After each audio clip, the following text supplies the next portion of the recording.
One of his fellow freedom fighter. ಹೀಗೆ ಅವರು 2 ಪತ್ರಗಳನ್ನು ಬರೀತಾರೆ. ಅವರು ತನ್ನ ಒಂದು ಫೆಲೋ ಫ್ರೀಡಮ್ ಫೈಟರ್ ಅಂದರೆ ತಮ್ಮ ಸಹೋದ್ಯೋಗಿ, and the other to his brother, ಮತ್ತೊಂದು ಪತ್ರ ತನ್ನ ಸಹೋದರನಿಗೆ ಬರೀತಾರೆ. Tell us what kind of a freedom fighter Bhagat Singh Shaheed Bhagat Singh was. ಈಗ ಹೇಳ್ರಿ, ಶಹೀದ್ ಭಗತ್ ಸಿಂಗ್ ಅವರು ಯಾವ ರೀತಿಯ ಸ್ವತಂತ್ರ ಹೋರಾಟಗಾರರಿದ್ರು ಅಂತ ನಮಗೆ ಇಲ್ಲಿ ಕೇಳಲಾಗ್ತಾ ಇದೆ. Let us see Bhagat Singh last letter to Batukeshwar Dutt. Batukeshwar Dutt ಅವರು ಅಣ್ಣನಾಗಿರ್ತಾರೆ. ಆಗ ಸೆಂಟ್ರಲ್ ಜೈಲು ಲಾಹೋರ್ನಲ್ಲಿ ಇದ್ದಾಗ 21 ಮಾರ್ಚ್ 1921ರಲ್ಲಿ ಈ ಪತ್ರವನ್ನು ಬರೀತಾರೆ. ಡಿಯರ್ ಬ್ರದರ್, ಏನು ಹೇಳ್ತಾರೆ ನೋಡ್ರಿ brother. The judgment has been delivered. ಆ ಒಂದು ಜಜ್ಮೆಂಟ್ ಕೊಟ್ಟಿದ್ದಾರೆ, ನಾನು ನಿನಗೆ ಮರಣದಂಡನೆ ಹಾಕ್ತೀವಿ ಅಂತ ಜಜ್ಮೆಂಟ್ ಕೊಟ್ಟಿದ್ದಾರೆ. I am condemn to death. ನನಗೆ ಆ ಒಂದು ಖಂಡಿಸಿದ್ದಾರೆ. I am condemn to death. ನಾನು ಆ ಒಂದು ಸಾವನ್ನು ಖಂಡಿಸ್ತೇನೆ. In the cells beside myself there are many others person. ಈ ಒಂದು ಜೈಲಿನಲ್ಲಿ ನನಗೆ ಬಿಟ್ಟು ಬಹಳ ಜನ ಕೂಡ ಆ ಒಂದು ಜೈಲಿನಲ್ಲಿ ಇದ್ದಾರೆ. ಅದಕ್ಕೆ there are many other prisoners who are waiting to be hanged. ನನಗೆ ಬಿಟ್ಟು ಬೇರೆ ಬಹಳ ಜನ ಕೂಡ ಅವರಿಗೆ ಗಲ್ಲಿಗೇರಿಸುವುದು ಆಗಿದೆ. ಇಲ್ಲಿ ಬಹಳ ಜನ ಇದ್ದಾರೆ. The only prayer of these people is that somehow or other they must escape the noose. The only prayer ಅಂದರೆ ಒಂದೇ ಪ್ರೇಯರ್ ಇದೆ, ಹೇಗಾದರೂ ಮಾಡಿ ಈ ಒಂದು ಜನರು ಆ ಜೈಲಿನಿಂದ ಎಸ್ಕೇಪ್ ಆಗುವುದು ಇದೆ. The only prayer of these people, ಆ ಜನರ ಒಂದು ಪ್ರಾರ್ಥನೆ ಇದೆ ಅಂದರೆ ಹೇಗಾದರೂ ಮಾಡಿ ಈ ಒಂದು ಜೈಲಿನಿಂದ ಹೊರಗಡೆ ಹೋಗಬೇಕು ಅಂತ ಆ ಜನರ ಆಸೆ ಇತ್ತಂತೆ. Is that the some what or the other they must escape the noose. ಹೇಗೋ ಮಾಡಿ the only prayer of these people that is somehow the other they must escape the noose. Perhaps I am the only man among them who is anxiously waiting for the day when I will be fortunate enough to embrace the galleys for my ideal. ಅದಕ್ಕೆ ಇಲ್ಲಿ ನಾನು ಒಬ್ಬ ಕೇವಲ ವ್ಯಕ್ತಿ ಇದ್ದೀನಿ. ನಾನು ಆ ಒಂದು ಗಲ್ಲಿಗೆ ಏರೋದಕ್ಕೂ ಕೂಡ ಒಂದು ಸಿದ್ಧನಾಗಿದ್ದೀನಿ. ನಾನು ತುಂಬ ಆಸಕ್ತಿಯಿಂದ ಕಾಯ್ತಾ ಇದ್ದೀನಿ. I am waiting for the day when I am fortunate enough to embrace the gallows for my ideals. ನನ್ನ ತತ್ವಗಳು, ನನ್ನ ಆದರ್ಶಗಳಿಗೆ ಧಕ್ಕೆ ಆದಾಗ ನಾನು ಗಲ್ಲಿಗೆ ಹೋಗೋದಕ್ಕೂ ಕೂಡ ಸಿದ್ಧನಿದ್ದೇನೆ. ಆದರೆ ಇಲ್ಲಿರಬೇಕಂತ ಅನೇಕ ಜನಗಳು ಹೇಗಾದರೂ ಮಾಡಿ ಎಸ್ಕೇಪ್ ಆಗಿ ಆ ಒಂದು ಜೈಲಿನಿಂದ ತಪ್ಪಿಸಿಕೊಂಡು ಹೋಗಬೇಕಂತಹ ಪ್ಲ್ಯಾನ್ ಮಾಡ್ತಿದ್ದಾರೆ ಅಂತ ಹೇಳ್ತಿದ್ದಾರೆ.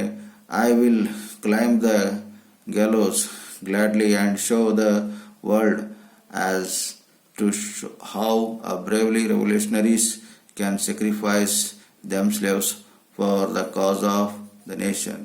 ಹೀಗೆ ನಾನು ಆ ಒಂದು ನಲ್ಲಿ ಆ ಒಂದು ಗಲ್ಲಿಗೆ ನನಗೆ ಹಾಕಲಿ, ನಾನು ತುಂಬ ಆನಂದದಿಂದ ಆ ಒಂದು ಗಲ್ಲಿಗೆ ಹಾಕಬೇಕಂತ ಒಂದು ಶಿಕ್ಷೆಯನ್ನು ಸ್ವೀಕಾರ ಮಾಡ್ತೇನೆ. ಮತ್ತು ನಾನು ತುಂಬ ಧೈರ್ಯದಿಂದ ಆ ಒಬ್ಬ ಕ್ರಾಂತಿಕಾರಿಗಳು ಹೇಗೆ ಇರ್ತಾರೆ, ಹೇಗೆ ಕ್ರಾಂತಿಕಾರಿಗಳು ತನ್ನ ಜೀವನವನ್ನು ತ್ಯಾಗ ಮಾಡ್ತಾರೆ ಅನ್ನೋಕ್ಕಂಥದ್ದು ನಾನು ಈ ಒಂದು ರಾಷ್ಟ್ರಕ್ಕೆ ತೋರಿಸ್ತೀನಿ. ನಾನು ರಾಷ್ಟ್ರಕ್ಕೆ ಈ ಥರ ಮಾಡಿದಾಗ ಮಾತ್ರ ನನ್ನನ್ನು ನೋಡಿ ಎಲ್ಲರೂ ಪ್ರೇರಿತರಾಗ್ತಾರೆ ಅನ್ನೋಕ್ಕಂಥ ಮಾತು ಇವರು ಹೇಳ್ತಿದ್ದಾರೆ. I am condemn to death but you are sentenced to transformation for life. ನನಗೆ ಆ ಒಂದು ಸಾವಿಗೆ ಏನದಂದರೆ I am condemn to death, ನನಗೆ ಸಾವಿನ ಒಂದು ಇದು ಕೊಟ್ಟಿದ್ದಾರೆ. ಆದರೆ ನನಗೆ ಗಲ್ಲಿಗೆ ಹಾಕ್ತೀನಿ ಅಂತ ಹೇಳಿದ್ದಾರೆ. ಆದರೆ ನೀವೆಲ್ಲ ಬಂದು ನನಗೆ ನೀನು ಬದಲಾಗಿ ಜೈಲಿನಿಂದ ಹೊರಗು ಬಾ ಅಂತ ನೀವು ಆಸೆ ಇಟ್ಕೊಂಡಿದ್ದೀರಿ. You will live and while living you will have to show to the world that the revolutionaries not only die for their ideals but can face every calamity. You will live, ನೀವು ಬದುಕಿರಿ, while living you will die for their ideals. You will live while you show the world that the revolutionaries not only die for their ideals. ಸ್ವತಂತ್ರ ಹೋರಾಟಗಾರರು ಕೇವಲ ತಮ್ಮ ಆದರ್ಶಗಳಿಗೆ ಮಾತ್ರ ತಮ್ಮ ಪ್ರಾಣ ಬಿಡುವುದಿಲ್ಲ, but can face every calamity, ಮತ್ತೆ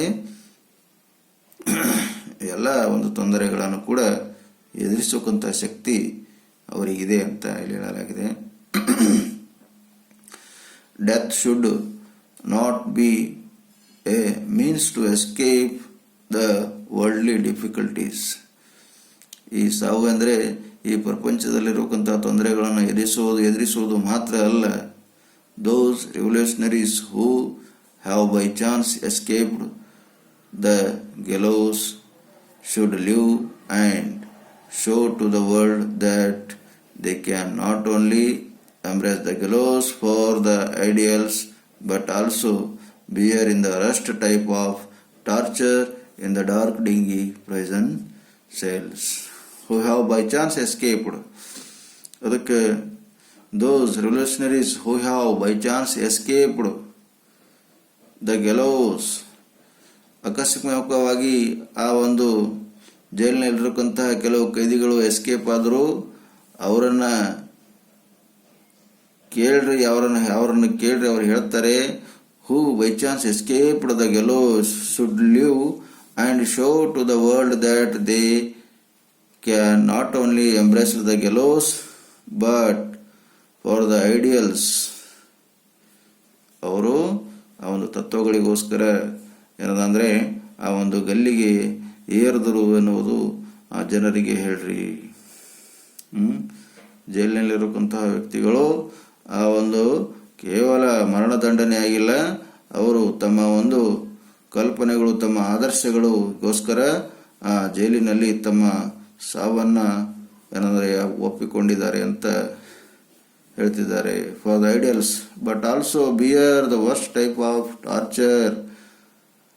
ಮತ್ತೆ ಅದು ಅಲ್ಲದೆ ಮತ್ತೆ ತುಂಬಾ ಕೆಟ್ಟ ರೀತಿಯ ಒಂದು ಟಾರ್ಚರ್ ಅನ್ನ ಕೊಡ್ತಾ ಇದ್ರು ಆ ಬ್ರಿಟಿಷರ ಒಂದು ಆ ಜೈಲಿನಲ್ಲಿ.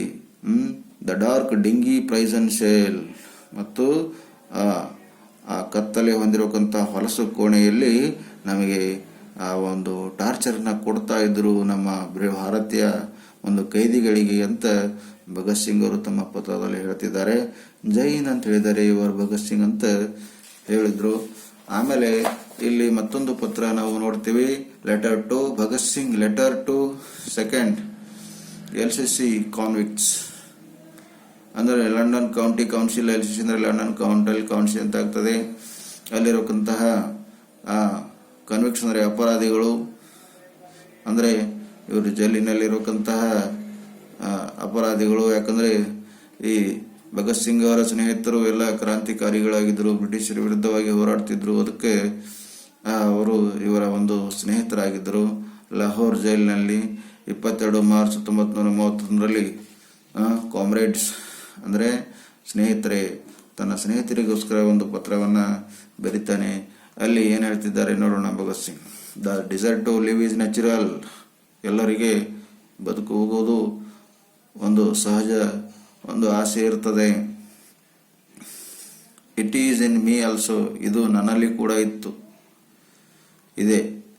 I do not want to conceal it, ನಾನಿದು ಮುಚ್ಚಿಡಲ್ಲ. ಬಟ್ ಇಟ್ ಈಸ್ ಕಂಡೀಷನಲ್, ಇದು ಷರತ್ತುಬದ್ಧ ಇದೆ. I don't want to live as an prisoner or under restrictions. ನಾನು ಒಬ್ಬ ಜೈಲುವಾಸಿಯಾಗಿ ಬದುಕೊಳ್ಳೋದಕ್ಕೆ ಇಷ್ಟಪಡೋದಿಲ್ಲ, ಆದರೆ ನಾನು ಬ್ರಿಟಿಷರ ಒಂದು ರಿಸ್ಟ್ರಿಕ್ಷನ್ ಅವರು ಹೇಳಿದಂತೆ ಕೂಡ ನಡೆದುಕೊಳ್ಳುವಂಥ ವ್ಯಕ್ತಿಯೂ ಕೂಡ ನಾನು ಅಲ್ಲ ಅಂತ ಭಗತ್ ಸಿಂಗ್ ಹೇಳ್ತಿದ್ದಾರೆ. My name has become a symbol of Indian revolution. ಭಾರತದ ಕ್ರಾಂತಿಯಲ್ಲಿ ನಾನು ಹೆಸರನ್ನ ಬರಬೇಕು ಅಂತನ್ನುವಂಥ ವ್ಯಕ್ತಿ ಇವರಾಗಿದ್ದರು Bhagat Singh. The ideals and the sacrifices of the revolutionary partly have enslaved me to a highest beyond which I will never be able to rise if I live. The ideas and sacrifice ideals ಅಂದರೆ ನನ್ನ ಆದರ್ಶಗಳು ಮತ್ತು ನನ್ನ ತ್ಯಾಗಗಳು ಆ ಒಂದು ಕ್ರಾಂತಿಕಾರಿ ಹೋರಾಟದ ಒಂದು ಭಾಗವಾಗಿವೆ. ಹ್ಯಾವ್ ಎನ್ಸ್ಲೇವ್ಡ್ ಮೀ, ಮತ್ತೆ ನನಗೆ ಗುಲಾಮನಾಗಿ ಮಾಡ್ತಾ ಇವೆ ಇವೆಲ್ಲ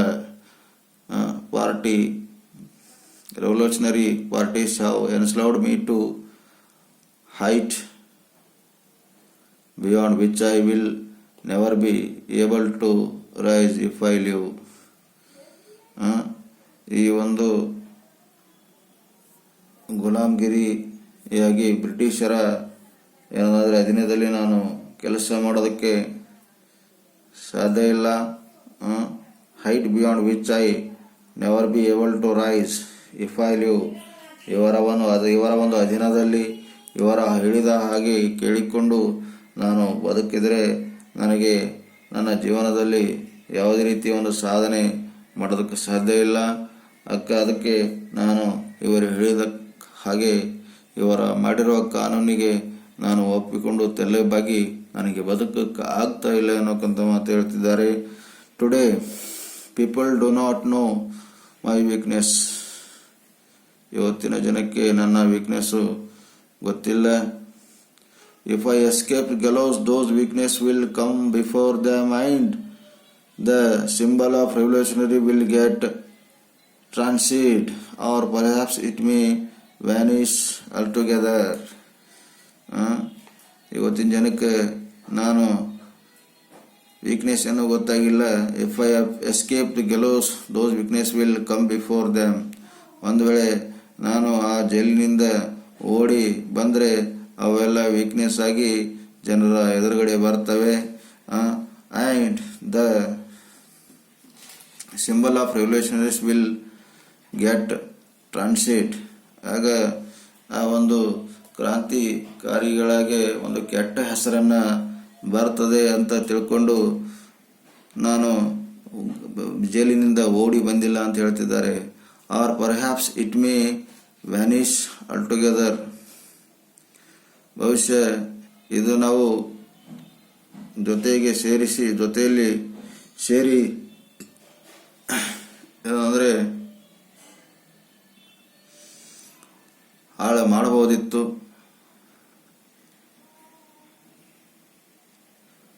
ಆ ಒಂದು ಕಳಕ ತರಬಹುದಾಗಿತ್ತು. ಅಂದರೆ ಯಾವ ರೀತಿ ಅಂದರೆ ಎಲ್ಲ ರೆವಲ್ಯೂಷನರೀಸ್ ಎಲ್ಲ ಸೇರಿ ಆ ಒಂದು ಜೈಲನ್ನು ತಪ್ಪಿಸ್ಕೊಳ್ಬೇಕಾಗಿತ್ತು. ಆದರೂ ಅದು ಒಂದು ಕೆಟ್ಟ ಹೆಸರು ಬರ್ತದೆ. Perhaps it may vanish altogether. ಆ ಒಂದು ಎಲ್ಲ ಕ್ರಾಂತಿಕಾರಿಗಳು ಸೇರಿ ನಾವು ಜೈಲಿನಿಂದ ಹೊರಗಡೆ ಬರ್ಬೋದಾಗಿತ್ತು. On the other hand, if I mount a gallows boldly and with a smile. ಬೇರೆ ರೀತಿ ಅಂದರೆ ನಾನು ತುಂಬ ಧೈರ್ಯದಿಂದ ಆ ಒಂದು ಗಲ್ಲಿಗೆ ಏರಿದಾಗ ನನ್ನ ಮುಖದ ಮೇಲೆ ಆ ಒಂದು ನಗು ಇರಬೇಕು. That will inspire Indian mothers. ಆ ಒಂದು ನಗು ನೋಡಿ ನಮ್ಮ ಭಾರತೀಯ ತಾಯಂದಿರು ತುಂಬ ಗರ್ವ ಪಡ್ತಾರೆ. And they will aspire that their children. ಮತ್ತು ಅವರು ನಮ್ಮ ಆ ಒಂದು ಶೌರ್ಯ, ನಮ್ಮ ಒಂದು ಧೈರ್ಯವನ್ನು ಕಂಡು ಅವರು ಕೂಡ ನಮ್ಮ ಭಾರತೀಯ ಅಂಬೆಯ ಮಕ್ಕಳಿಗೆ ನನ್ನಂತೆ ಬೆಳೆಸುತ್ತಾರೆ. ನೀನು ಕೂಡ ಭಗತ್ ಸಿಂಗನಾಗಿ ಬೆಳಿಬೇಕು, ಭಗತ್ ಸಿಂಗನ ತತ್ವಗಳನ್ನು ನಿನ್ನ ಬಳಿ ಅಳವಡಿಸ್ಕೊಳ್ಬೇಕು, ನೀನು ಅವ್ರ ಥರ ಮಾದರಿ ವ್ಯಕ್ತಿಗಳಾಗಬೇಕು ಅಂತ ಆ ತಾಯಂದಿರ ಆಸೆ ಆಗಬೇಕು ಅಂತ ಭಗತ್ ಸಿಂಗರ ಕನಸಾಗಿತ್ತು. They will aspire their children should also become Bhagat Singh. ಅವರ ಒಂದು ಕೂಡ ಆ ತಾಯಂದಿರ ಆಸೆನೂ ಕೂಡ ಭಾರತದ ಸೇವೆ ಸಲುವಾಗಿ ನೀನು ಕೂಡ ಭಗತ್ ಸಿಂಗ್ ಥರ ಧೈರ್ಯವನ್ನು ಹೊಂದಿದವನು ಆಗು ಎನ್ನುವಂಥ ಮಾತು ಎಲ್ಲ ಮಕ್ಕಳಿಗೆ ತಿಳಿಸಬೇಕು ಅಂತ ಇಲ್ಲಿ ಹೇಳ್ತಿದ್ದಾರೆ. Thus the number of persons ready to sacrifice their lives for the freedom of our country will increase enormously. ಈ ಒಂದು ಮಾತನ್ನು ಹೇಳಿದಾಗ ಅಲ್ಲಿ ಅನೇಕ ನಮ್ಮ ಭಾರತೀಯರು ನಾನು ಕೂಡ ಭಾರತ ಸ್ವಾತಂತ್ರ್ಯಕ್ಕೋಸ್ಕರ ಪ್ರಾಣ ಕೊಡ್ತೀನಿ ಅಂತ ಅನೇಕ ಜನಸಾಗರ, ಅನೇಕ ಯಂಗ್ಸ್ಟರ್ಸ್ಗಳು ಮುಂದೆ ಬಂದ್ರಂತೆ. It will then become impossible for imperialism. ಆಗ ಆ ಒಂದು ಸಾಮ್ರಾಜ್ಯಶಾಹಿಗಳಿಗೆ, ಆ ಬ್ರಿಟಿಷರಿಗೆ ಇದನ್ನ ತಡೆಯಕ್ ಆಗಿಲ್ಲ. Revolution and all their might, their satanic, ಆ ಒಂದು ಪೈಶಾಚಿಕ ಒಂದು ಪ್ರಯತ್ನವನ್ನ ಮಾಡ್ತಾ ಇದ್ದಾರಲ್ಲ, will not be able to stop its onwards march. ಆ ಒಂದು ಎಲ್ಲ ಒಂದು ನಮ್ಮ ಯುವಕರು ಮುಂದೆ ಬಂದು ನಾನು ಕೂಡ ಭಾರತಕ್ಕೆ ಸ್ವಾತಂತ್ರ್ಯವನ್ನು ಸ್ವಾತಂತ್ರ್ಯ ಕೊಡಿಸಲು ನಾನು ಪ್ರಾಣವನ್ನು ಕೊಡ್ತೀನಿ ಅಂತ ಎಲ್ಲ ಯುವಕರು ಬಂದಿದ್ದಾಗ ಈ ಬ್ರಿಟಿಷರ ಒಂದು ಪೈಶಾಚಿ ವರ್ತಕ್ಕೆ ಆ ಒಂದು ಭಾರತೀಯರನ್ನ ಕಂಟ್ರೋಲ್ ಮಾಡಕ್ಕೆ ಆಗ್ತಾ ಇಲ್ಲ ಅಂತ ಒಂದು ಸಂದರ್ಭವನ್ನು ಬಂದ್ಬಿಡ್ತಂತೆ. Yes, one thing pricks me even today. ಆದರೆ ಒಂದು ಮಾತ್ರ ನನಗೆ ಇವಾಗಲೂ ಕೂಡ ನನ್ನ ಮನಸ್ಸಲ್ಲಿ ಚುಚ್ಚುತ್ತದೆ. My heart nurtured some ambitions for doing something. ನನ್ನ ಮನಸ್ಸು ಜನರಿಗೋಸ್ಕರ ಏನೋ ಮಾಡಬೇಕು ಅಂತ ಇತ್ತು. ಫಾರ್ ಹ್ಯುಮ್ಯಾನಿಟಿ, ಆ ಒಂದು ಮಾನವ ಕುಲಕ್ಕೆ, ಮಾನವೀಯತೆಯ ದೃಷ್ಟಿಯಿಂದ ನಾನು ನನ್ನ ದೇಶಕ್ಕೆ ಏನಾದರೂ ಮಾಡಬೇಕಾಗಿತ್ತು ಅಂತ ಭಗತ್ ಸಿಂಗ್ ಅವರು ತಮ್ಮ ಆ ಒಂದು ಕೊನೆಯ ಮಾತುಗಳಲ್ಲಿ ಹೇಳ್ತಿದ್ದಾರೆ. And for my country I have not been able to fulfil even 1,000th part of these parts of those ambitions. ಸಾವಿರಾರು ನನ್ನ ಕನಸುಗಳು ಇವೆ, ಅದರಲ್ಲಿ ಒಂದು ಭಾಗನೂ ಕೂಡ ನಾನು ನನ್ನ ನನಸು ಮಾಡಿಲ್ಲ. ಆ ಒಂದು ಆಸೆ ನನ್ನ ಮನಸ್ಸಿನಲ್ಲಿ ಹಾಗೆ ಉಳಿದಿದೆ ಅಂತ ತುಂಬಾ ಬೇಸರದಿಂದ ಭಗತ್ ಸಿಂಗ್ ಅವರು ತಮ್ಮ ಮಾತುಗಳನ್ನು ಹೇಳ್ತಿದ್ದಾರೆ.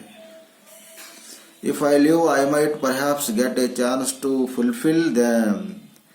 ನನಗೆ ಅನೇಕ ಆಸೆಗಳಿವೆ, ಜನರ ಸೇವೆ ಮಾಡುವುದಾಗಲಿ ಅಥವಾ ನನ್ನ ಒಂದು ಕನಸುಗಳಿವೆ.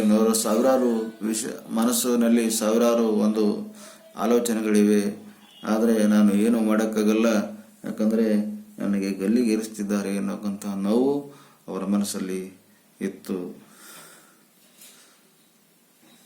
I have not been able to fulfil even 1,000th part of those ambitions. If I live I might perhaps get a chance to fulfil them. ಒಂದು ವೇಳೆ ನಾನು ಬದುಕಿದ್ದಾರೆ ಆ ಒಂದು ಹೆಲ್ಪ್ ಮಾಡೋದಾಗ್ಲಿ ಅಥವಾ ಸಹಾಯ ಮಾಡೋದಾಗ್ಲಿ ಜನರಿಗೆ ನಾನು ಮಾಡ್ತಾ ಇದ್ದೀನಿ. If ever it came to my mind that I should not die, it came from this end only. If ever it came to my mind that I should not die, ಯಾವಾಗಲೂ ಈ ಒಂದು ವಿಚಾರ ನನ್ನ ಹತ್ರ ಬಂದಾಗ ನಾನು ಯಾವತ್ತೂ ಸಾಯೋದಿಲ್ಲ ಅಂತ ನನಗೆ ಅನಿಸ್ತಿತ್ತು. It came from this end only. ಇದು ಕೇವಲ ಅಂತ್ಯವಾಗಿ ಬಂದುಬಿಟ್ಟಿದೆ ಇವತ್ತಿನ ಸಂದರ್ಭದಲ್ಲಿ. I am proud of myself these days and I am anxiously waiting for the final test. ಏನೇ ಆಗಲಿ ನಾನು ತುಂಬ ಗರ್ವ ಪಡ್ತೇನೆ, ನನಗೆ ತುಂಬ ನನ್ನಷ್ಟಕ್ಕೆ ನಾನು ಹೆಮ್ಮೆ ಪಡ್ತೇನೆ. ನಾನು ಆ ಒಂದು ಗಲ್ಲಿಗೆ ಏರೋದಕ್ಕೆ ತುಂಬ ಆಸಕ್ತಿಯನಾಗಿದ್ದೇನೆ ಅಂತ ತುಂಬ ಹೆಮ್ಮೆಯಿಂದ ಹೇಳ್ತಿದ್ದಾರೆ. I wish the day may come nearer to. ನಾನು ಆ ಒಂದು ವಿಶ್ ಮಾಡ್ತೀನಿ ನಮ್ಮ ಭಾರತಕ್ಕೆ ಆ ಒಂದು ಸ್ವಾತಂತ್ರ್ಯ ಸಿಗೋಕ್ಕಂಥ ಆ ದಿವಸಗಳು ಬಂದೇ ಬರ್ತವೆ ಅನ್ನೋಕ್ಕಂಥ ಮಾತು ಇಲ್ಲಿ ಭಗತ್ ಸಿಂಗ್ ಅವರು ಹೇಳ್ತಾ ಇದ್ದಾರೆ. ಯುವರ್ ಕಾಮ್ರೇಡ್, ನಿಮ್ಮ ಸ್ನೇಹಿತ ಭಗತ್ ಸಿಂಗ್ ಅಂತ ಇಲ್ಲಿ ಹೇಳ್ತಾ ಇದ್ದಾರೆ.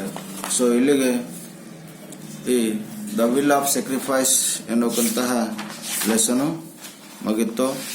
ಉಳಿದಿರುವುದು ಮತ್ತೆ ಮುಂದಿನ ಕ್ಲಾಸಲ್ಲಿ ನೋಡೋಣ.